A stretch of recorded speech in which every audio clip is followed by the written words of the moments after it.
ಕಾಗದದ ಕೈಗಾರಿಕೆ ನೋಡಿ. ಕಾಗದದ ಕೈಗಾರಿಕೆಯನ್ನು 1846ರಲ್ಲಿ ಪಶ್ಚಿಮ ಬಂಗಾಳದ ಸೇರಾಂಪುರ ಸಮೀಪದ ಹೂಗ್ಲಿ ನದಿಯ ದಡದಲ್ಲಿ ಈ ಕಾಗದದ ತಯಾರಿಕೆಯನ್ನು ಮೊಟ್ಟ ಮೊದಲ ಬಾರಿಗೆ ಸ್ಥಾಪನೆಯನ್ನು ಮಾಡಲಾಯಿತು.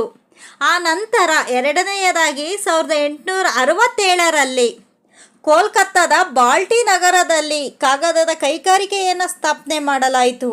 ನೋಡಿ, ಪಶ್ಚಿಮ ಬಂಗಾಳದಲ್ಲಿ ಕಾಗದದ ಕೈಗಾರಿಕೆಗಳನ್ನು ಅತಿ ಹೆಚ್ಚಿನ ಕಾಗದದ ಕೈಗಾರಿಕೆಗಳನ್ನು ನಾವು ಕಾಣಬಹುದಾಗಿದೆ. ಭಾರತದಲ್ಲಿ 568 ಒಟ್ಟು 568 ಕಾಗದದ ಕೈಗಾರಿಕೆಗಳು ಸ್ಥಾಪನೆಗೊಂಡಿವೆ.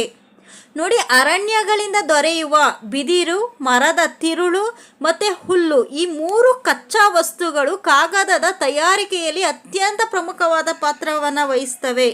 ಕಾಗದ ತಯಾರಿಕೆ ಕಾರ್ಖಾನೆಯಲ್ಲಿ ಈ 3 ಕಚ್ಚಾ ವಸ್ತುಗಳು ತುಂಬ ಪ್ರಮುಖವಾಗಿ ಪ್ರಾಮುಖ್ಯತೆಯನ್ನು ಪಡೆದುಕೊಂಡಿವೆ. ಮತ್ತು ನ್ಯೂಸ್ ಪ್ರಿಂಟ್ ಕಾಗದವನ್ನು ನಾರ್ವೆ ಮತ್ತು ಸ್ವೀಡನ್, ಕೆನಡಾ, USA ಈ ಪ್ರಾಂತ್ಯಗಳಿಂದ ನ್ಯೂಸ್ ಪ್ರಿಂಟ್ ಕಾಗದಗಳನ್ನು ನಾವು ಆಮದು ಮಾಡ್ಕೊಳ್ತಾ ಇದ್ದೀವಿ.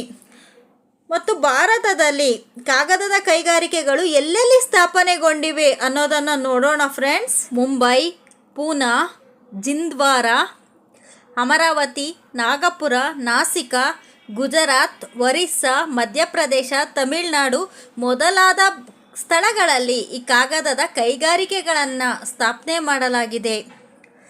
ಫ್ರೆಂಡ್ಸ್, ಈ ವಿಡಿಯೋ ಇಷ್ಟ ಆದರೆ ಪ್ಲೀಸ್ ಲೈಕ್ ಮಾಡಿ, ಶೇರ್ ಮಾಡಿ, ಪ್ಲೀಸ್ ಸಬ್ಸ್ಕ್ರೈಬ್ ಆಗಿ. Thank you.